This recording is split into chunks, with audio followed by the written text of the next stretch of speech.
laissez-moi laisser un peu les Africains, je vais me concentrer sur les Congolais. Les Congolais aiment dans la famille qu'il ne soit que lui qui travaille. Tout le monde vient chez lui. La belle maison, c'est lui. La belle voiture, c'est lui. Weston, c'est lui.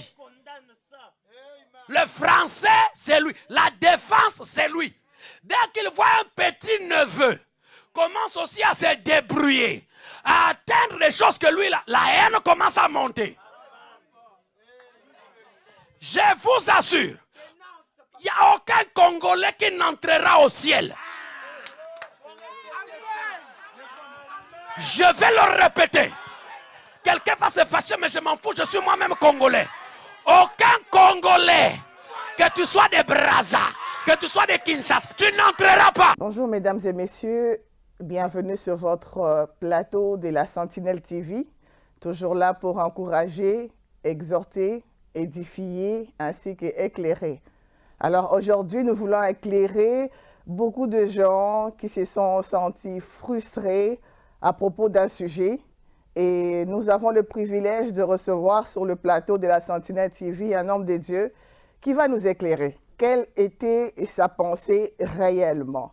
Sans plus tarder, mesdames et messieurs, je veux recevoir sur ce plateau le pasteur Purviance de l'église Zoé Tabernacle de la France. Bonjour, homme de Dieu. Bonjour, ma sœur. Comment allez-vous? Oh, ça va bien par la grâce du Seigneur. C'est un privilège pour nous. C'est vraiment une grâce de vous recevoir aujourd'hui afin d'éclairer le monde qui vous suit en ce moment. Et nous vous disons bienvenue, bienvenue sur la Sentinelle TV. Merci beaucoup, servante de l'Éternel. Merci. Alors, pasteur Purviance, la première question est de savoir, ça fait longtemps que vous êtes pasteur? Sur ma 17e année. 17 ans, waouh.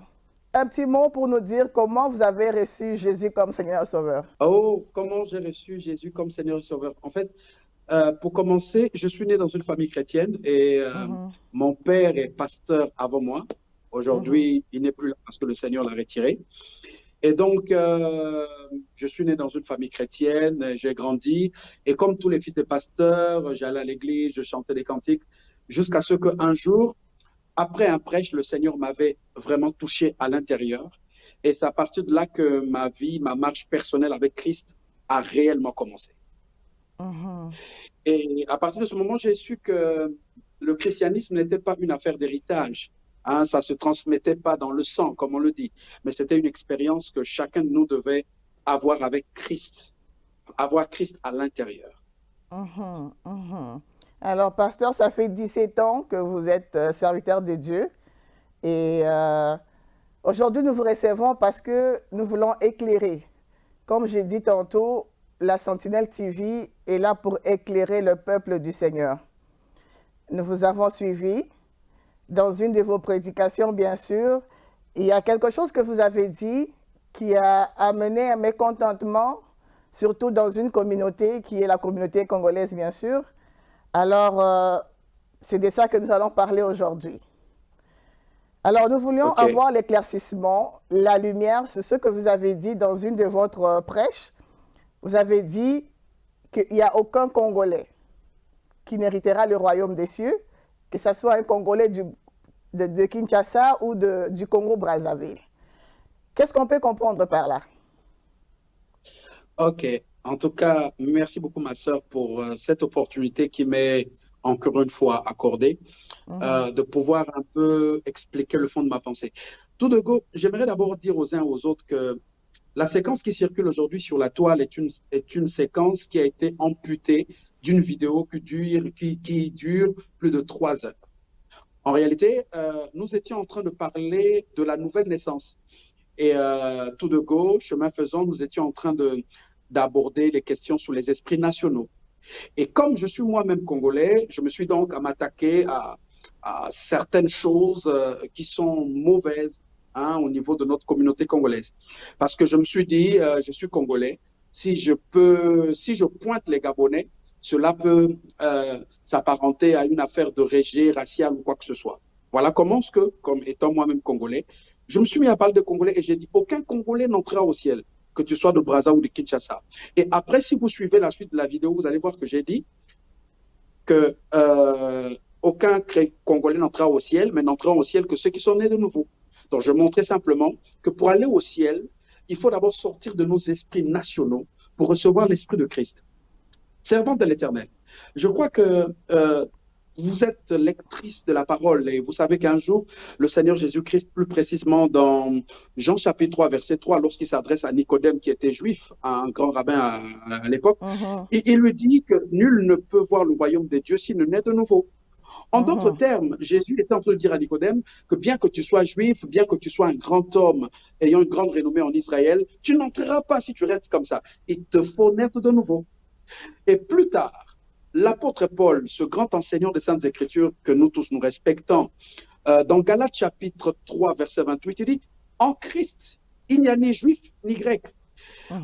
Allons-nous dire que Pierre, que Paul avait rejeté les juifs ou les grecs? Non, il était simplement en train de montrer que lorsqu'on entre en Christ, cette nationalité-là tombe.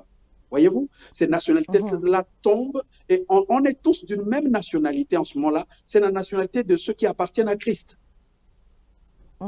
Donc, lorsque je parlais de l'homme, lorsque je parlais des Congolais, il ne s'agissait pas de l'homme congolais en tant que tel. Parce que vous savez avec moi que Apocalypse chapitre 5 nous dit que lorsque l'agneau avait pris le livre et les 4 vieillards se sont prosternés, pour le dire, c'est dans Apocalypse chapitre 5, verset 9, ils chantaient un cantique. Tu es digne de prendre le livre et d'en remplir les seaux, car tu as été immolé et tu as racheté pour Dieu, par ton sang, des hommes de toute tribu, de toute langue, de tout peuple et de toute nation. Donc, même les Congolais, il y a des Congolais qui sont rachetés.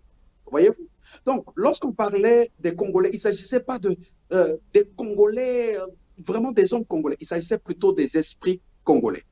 Voilà pourquoi j'ai tenu à préciser que j'étais moi-même congolais et je m'adressais à un auditoire qui était composé au moins à 70% des Congolais. Donc, si c'était pour dire aux hommes congolais qui n'entrera pas au ciel, alors pourquoi serais-je en train de prêcher et pourquoi serais-je en train de parcourir plusieurs villes du Congo et parler de Jésus si le ciel était fermé aux Congolais? Parce qu'on s'est dit, vous-même étant Congolais, ça veut dire que vous êtes aussi exclu du royaume. Vous n'avez pas droit à entrer au royaume parce que vous êtes vous-même Congolais. Voilà. S'il faut prendre les choses dans ce sens-là, alors je serais apocryphe. Je serais anti-scripturaire parce que Christ a racheté les peuples de toute langue, de toute tribu. Donc, ce n'est pas dans ce contexte-là que nous parlions. D'ailleurs, la suite de la vidéo est très explicite. Mais comme elle a été amputée, donc elle a donné une image, elle a fait dire ce que je n'avais pas dans ma pensée. Voilà. Je parlais de l'esprit et non de l'homme congolais, parce que je suis moi-même congolais. Alors, si je ne me trompe pas, vous avez dit quelque part, bon, avant que j'aille plus loin, toute prédication vient de Dieu. Mais est-ce que cette pensée-là que vous avez eue a été révélée? Nous n'avons qu'une seule source d'inspiration, c'est la Bible. Et dans la Bible, il est parlé de la nouvelle naissance. Donc, je pouvais aussi bien parler des Français, des Gabonais, des Tanzaniens et que sais-je encore. Mais ma sœur, imaginez un seul instant. Je suis Congolais, j'ai parlé des Congolais et vous avez vu ce que ça a soulevé. Imaginez un seul instant que j'ai fustigé ou peut-être que j'ai mentionné une autre nation. Cela pouvait vraiment prêter confusion, faire penser que j'étais dans un domaine racial. Non, tel n'était pas mon propos. Parce que vraiment, ça a soulevé beaucoup de mécontentement et les Congolais sont vraiment fâchés. J'ai vu même des hommes de Dieu sur les réseaux sociaux répondre à ce message-là. Oui, en fait, en tant que serviteur de Dieu, je suis aussi soumis à la tolérance. Hein, c'est-à-dire que je me mets à leur place et je me dis que si moi aussi je n'avais eu que ce bout de vidéo, en tout cas, je penserais peut-être comme ça. Mais je me dis que ces grands hommes de Dieu, pour qui j'ai d'ailleurs du respect, ont juste été induits en erreur.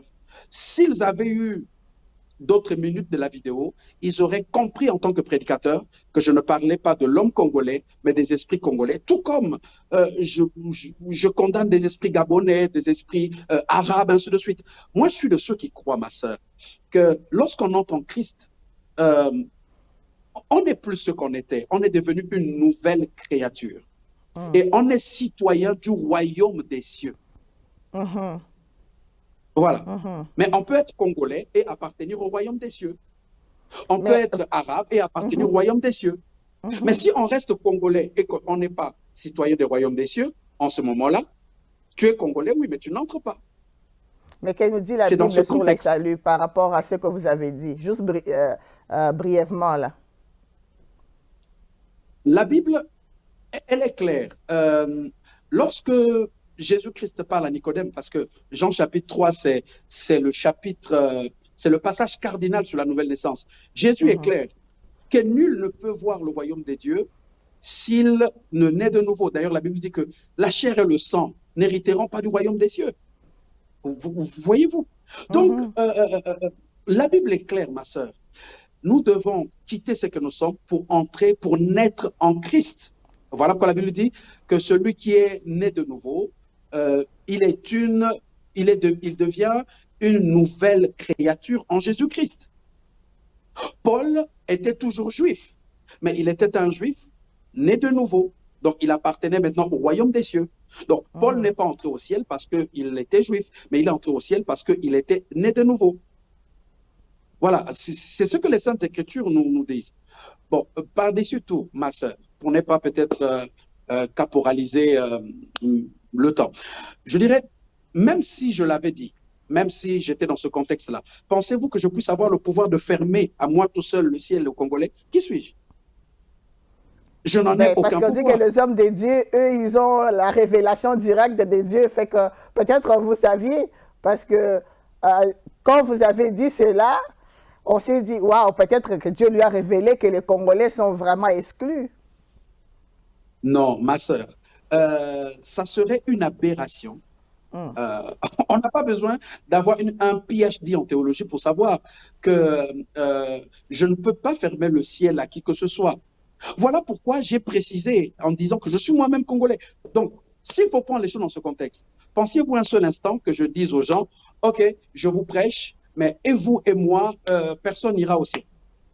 Finalement, ça donne le chaud et le froid. Mais cette mauvaise compréhension est tout simplement parce que c'est une partie de la vidéo qui a été coupée. Si vous suivez la suite, vous verrez que je m'explique très bien. Je m'explique, je donne plus d'exemples et je précise les choses. Bon, que mes paroles soient sorties de leur contexte, que cela ait énervé la communauté congolaise, je comprends. Mais je crois aussi qu'en tant que chrétien, on a un devoir. On ne peut pas juger notre frère ou notre sœur juste sur la base d'un dire, mais il nous faut repartir à la source, savoir qu'est-ce qui ne va pas. Si vous êtes vraiment à jour sur les réseaux sociaux, vous comprendrez que ce n'est pas la première fois que l'on coupe l'un de mes serments pour me faire dire ce que je n'ai pas dit, ou encore pour me faire passer pour quelqu'un qui n'est pas crédible du tout. Bon, les gens, ils en ont fait du buzz, mais je crois au-delà de tout que si les enfants de Dieu peuvent suivre la suite de la vidéo ou encore croire leurs frères congolais que je suis serviteur de Dieu de surcroît, je pense que cela aiderait vraiment à apaiser les tensions. Vous avez dit, je cite, « Ils vont se fâcher, je m'en fous ». Ça, c'est quand même assumer vos propos, non? Oui, bien sûr, ma sœur. J'assume mes propos. J'assume mes propos. Je les assume et il y a l'un de vos confrères qui m'a posé la question, « Frère, est-ce que si c'était à refaire, vous le rediriez ?» J'ai dit oui. Je le redirai. Pourquoi? Parce que ça vient d'une conviction. Lorsque l'on dit « je m'en fous », n'est pas une insulte. C'est une expression qui veut simplement dire que la responsabilité n'est pas mienne. Vous savez, en tant que prédicateur, on ne doit pas inventer des révélations, mais on doit dire aux gens ce qui est écrit dans la Bible, peut-être avec nos propres mots. Et une fois que l'on a libéré le message, que la personne croit ou qu'elle ne croit plus, la charge ne nous revient plus. Je crois que en lisant la Bible, vous allez vous rendre compte que lorsque Dieu a appelé Jérémie, Dieu lui a dit « va parler aux gens ». Hein? Et lorsque tu auras parlé, Si quelqu'un croit, cette personne sauvera son âme. Mais si cette personne ne croit pas, alors là, tu es dégagé du sang de cette personne. D'ailleurs, n'oubliez pas que je ne suis pas le premier serviteur de Dieu dont les paroles ont été sorties de leur contexte. Tout lecteur de la Bible sait qu'un jour, le Seigneur Jésus-Christ a eu aussi des ennuis parce qu'il est arrivé dans le temple, il a dit, détruisez ce temple et je le rebâtirai en 3 jours. Et les gens n'ont pas compris le contexte dans lequel il était et ça a servi de motif d'accusation devant le tribunal de Caïphe. Et pourtant, Jésus ne parlait pas du temple de Jérusalem, il parlait de son propre corps. Donc, s'il faut toutefois s'arrêter sur les mots, je pense qu'on risque de sortir, mais il faut prendre le contexte dans lequel les choses ont été dites. Voilà. Mais en disant je m'en fous, quand j'ai dit vous assumez vos mots, c'est parce que quelque part vous saviez que ça allait choquer certaines personnes en utilisant ce mot-là, je m'en fous, ou en disant je sais ce que je dis, j'assume ce que je dis, ils vont se fâcher, je m'en fous, mais je le dis quand même. Oui, ma soeur, j'assume. J'assume mon propos.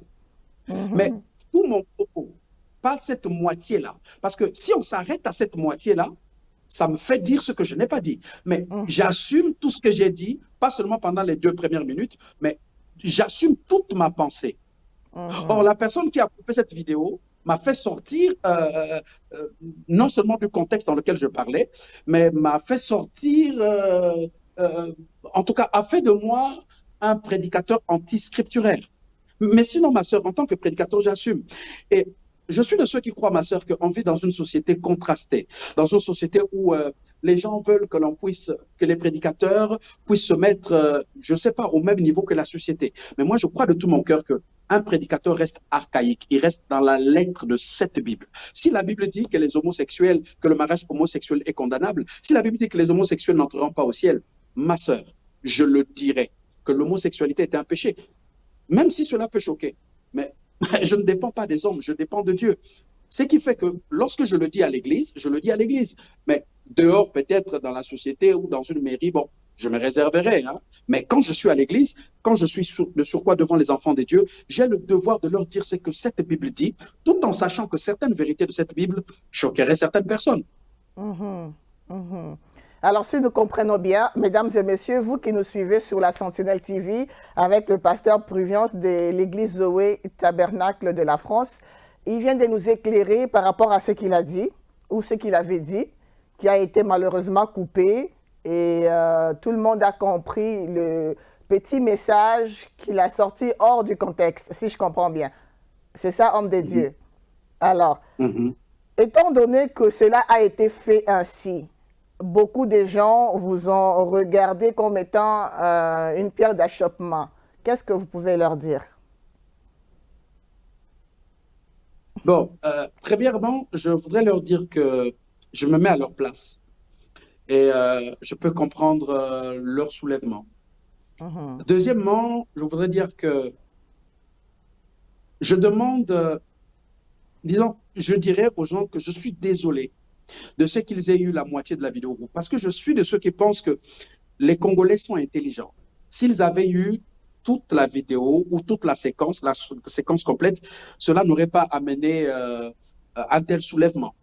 Mais la personne qui l'a coupé voulait certainement amener tout le monde en erreur. Donc, je sais que cette personne ne se présentera pas pour dire qu'elle s'excuse et tout. Mais moi, en tant que serviteur de Dieu, je peux demander pardon pour cette personne-là. Je dis, pardonnez cette personne pour avoir coupé la vidéo. Vraiment, ne vous fâchez pas. Je suis congolais comme vous. Je me bats pour que les fils et les filles de Dieu puissent naître de nouveau. C'est cela mon désir. Je n'ai pas fermé le ciel à qui que ce soit, sinon je ne serais plus serviteur de Dieu. D'ailleurs, juste pour vous conforter, hein, juste pour vous dire que le contexte dans lequel cette vidéo a circulé est erroné, c'est que j'ai non seulement une église à Paris, mais j'ai une église au Congo. Alors, si les Congolais n'iront pas au ciel, alors qu'est-ce que je fais ici finalement? Alors, mesdames et messieurs, nous comprenons que le pasteur Purviance a été sorti du contexte. Alors, si je vous comprends bien, vous dites qu'il y a la vidéo au complète qu'on peut suivre et écouter le message dans l'intégralité. Oui. OK. Alors, à tous les... Oui, allez-y. Et cette vidéo existe et j'aimerais juste préciser aux uns et aux autres que c'est une vidéo qui date de plus d'une année. Oh, OK. Oui, ce ne sont pas des propos qui datent d'hier, c'est une vidéo qui date avant même qu'on ne parle de Covid. Wow. Voilà pourquoi, si vous remarquez dans l'Assemblée, personne n'a de masque et il n'y a pas de distanciation sociale. Donc, ce sont des propos qui n'ont rien à voir avec la politique ou quoi que ce soit. Non, non, non. Ça date de plus d'une année. Alors, la question est de savoir pourquoi ces gens-là font cela à vous. Est-ce que vous avez des gens à qui vous devez quelque chose ou avez-vous des problèmes avec certaines personnes qui vous en veulent?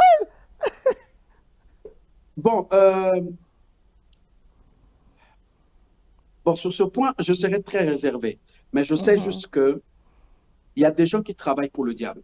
Il y a des gens qui se disent chrétiens, de surcroît même prédicateurs de l'évangile, mais qui travaillent pour le diable. Et d'après les petites investigations que j'ai menées, il s'est avéré qu'il y a des prédicateurs qui exercent aussi dans le ministère comme moi, plus précisément en région parisienne, qui sont derrière toutes ces choses. Voilà, qui ont incité les gens pour qu'ils mettent cet extrait sur Internet tout en sachant que cela pourrait soulever les gens et peut-être que cela pourrait amener les combattants à me faire du mal ou à casser l'église, quoi que ce soit. Personnellement, je ne dois rien à personne, sauf que je suis tenu au devoir de dire la vérité aux enfants des dieux. Je ne suis pas là pour plaire aux enfants des dieux. Je ne suis pas là pour l'argent, je ne suis pas là pour me faire connaître. Je suis là pour dire la vérité. Bien que je sache que cela peut choquer, mais aussi longtemps que c'est la Bible, je répéterai cela. Que Dieu vous bénisse. Je ne dois rien. Oui. Voilà, je ne dois rien à qui que ce soit. Sauf que je crois que je suis l'un de ceux qui font du mal à Satan. Donc, c'est normal. En tout cas, que Dieu vous bénisse. Alors, à tous ces hommes de Dieu, à tous ces chrétiens congolais qui sont fâchés ou qui n'ont pas bien compris, je dirais, un mot à leur égard. Bon, je dirais premièrement aux prédicateurs que, chers hommes de Dieu, je sais que l'erreur est humaine et je ne vais pas vous en tenir rigueur. Mais simplement, lorsque une vidéo circule et que c'est l'un de vos collègues, un serviteur de Dieu qui est là et qui prêche, prenez quand même le temps de vérifier les faits. Parce qu'aujourd'hui, c'est moi. Oui, vous vous fâchez contre moi, mais demain, ça pourrait être votre vidéo aussi, qui pourrait être coupée et sortie de son contexte. Mais je vous assure, homme de Dieu, lorsque votre tour arrivera, parce que je sais que ces choses-là n'ont pas commencé avec moi, d'autres serviteurs de Dieu l'ont connu. Mais j'aimerais dire aux hommes et aux femmes de Dieu que lorsque leur tour arrivera, moi, quand je ferai ma vidéo, ça ne sera pas pour les incriminer, mais ça sera plutôt pour les relever et condamner cette génération de coupeurs de vidéos qui ne le font pas dans le but d'édifier, mais dans le but de discréditer le sacerdoce, dans le but de discréditer les hommes de Dieu. Alors, mesdames et messieurs, vous avez suivi Pasteur Purviance en direct de la France qui nous a éclairé sur ces sujets que beaucoup ont suivis sur les réseaux sociaux. Cette mentalité-là de couper les vidéos, ce n'est pas aujourd'hui. Alors, peut-être vous direz que je suis pour le pasteur Purviance. Non, je suis en train de faire mon travail d'éclairer la communauté, d'éclairer le peuple du Seigneur. Ce sont des choses qui arrivent où on peut voir un homme de Dieu faire des signes avec deux mains, on coupe le doigt, on montre là où lui, il avait fait un pouce, montrer sa main pour dire qu'il est sataniste ou il est ceci, cela. Alors, je demanderai, en tant que la Sentinelle TV, à tout le monde de nous soutenir dans la communauté chrétienne. Si nous trouvons quelque chose qui ne va pas avec notre frère, bien sûr, comme la Bible nous dit, allons-y vers la personne pour comprendre quelle était la pensée. Voilà. Alors, Pasteur Purviance, nous ne voulons pas vous prendre trop votre temps. Nous vous remercions d'avoir de vous connecter, de répondre à la Sentinelle TV. C'est une grâce. C'est un privilège pour nous de vous parler. Et aujourd'hui, nous avons quand même éclairé le peuple. Nous avons éclairé les gens à comprendre que Pasteur Purviance n'a pas le droit ou n'a pas le monopole du royaume. Il ne peut pas fermer le ciel pour qui que ce soit. C'est Jésus-Christ lui-même. Alors, Amen. Merci beaucoup, homme de Dieu. nous sommes la Sentinelle TV. C'est un privilège de vous recevoir à tout moment que vous voulez passer sur la Sentinelle TV. La porte est ouverte pour vous.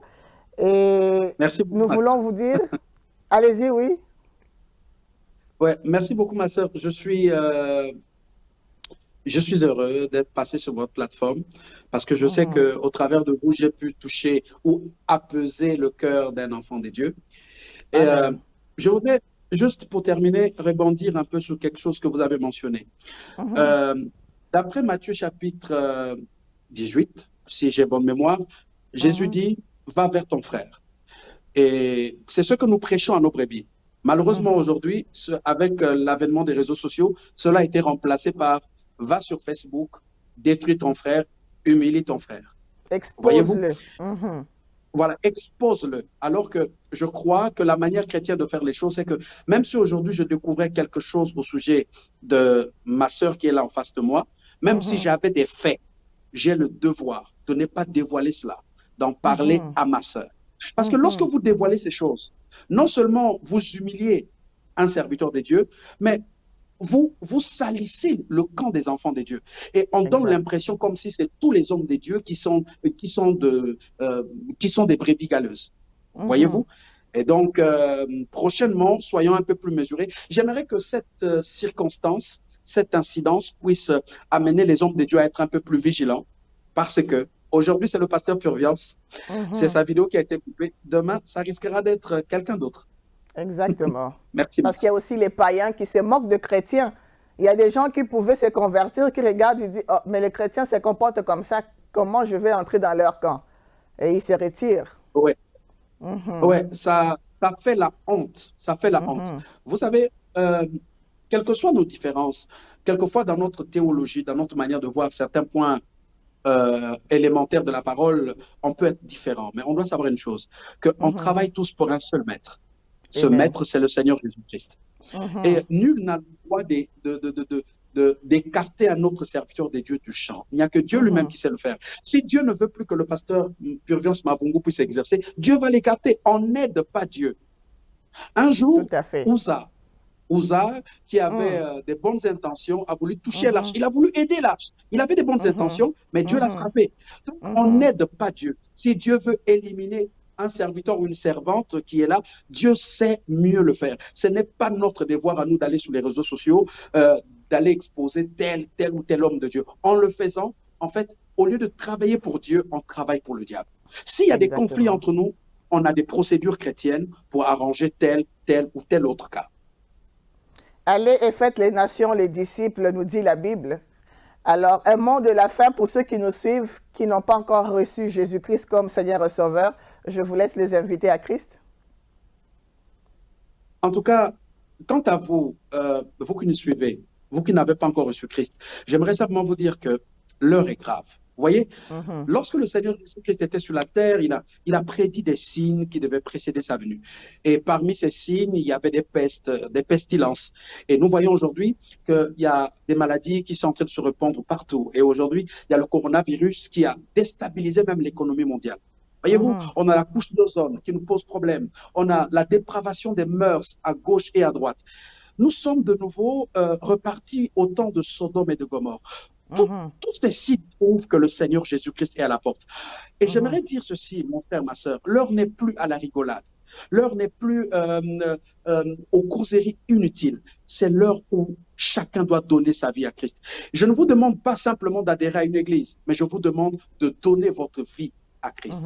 Parce que le fait d'aller à une église est une très bonne chose. Mais encore, il faut aller plus loin pour donner sa vie à Christ. Je vous invite, mes frères, parce que le monde dans lequel nous vivons, mes sœurs, est sur le point d'être détruit.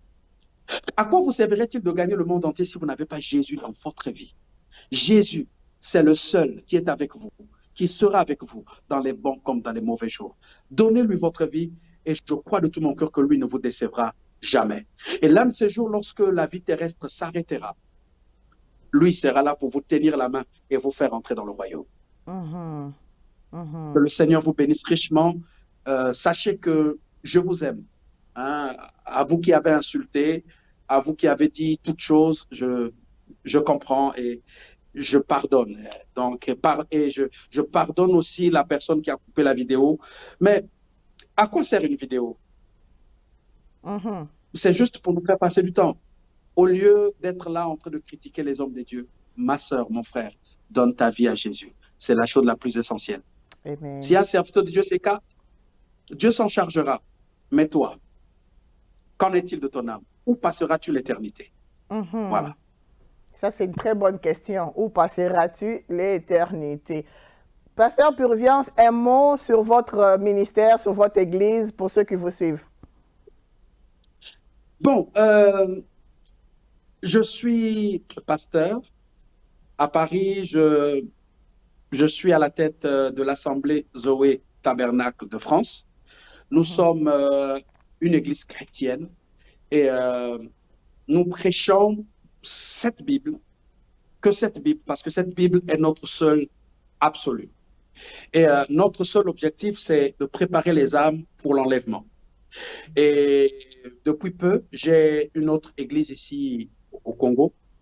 Et comme vous le voyez, le but, c'est simplement d'amener les âmes à Christ. Donc, je suis votre frère, je suis chrétien. Voilà, c'est cela. Alors, mesdames et messieurs, nous sommes à la fin de notre émission avec Pasteur Purviance. Il vient de nous expliquer, nous éclairer en disant que la vidéo a été bel et bien coupée et sortie hors du contexte. Vous pouvez aller sur les sites, les réseaux sociaux de l'église Zoé Tabernacle de la France pour pouvoir écouter la vidéo dans toute son entièreté. Et en plus de cela, la vidéo date d'1 an.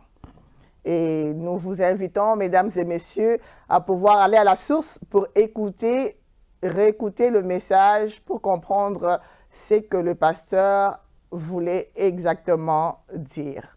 Nous bénissons le Seigneur pour votre vie, homme de Dieu, et merci encore une fois de plus de passer sur la Sentinelle TV. Que Dieu vous bénisse. Merci beaucoup. C'est la sentinelle. La sentinelle, oui. Elle est là pour veiller.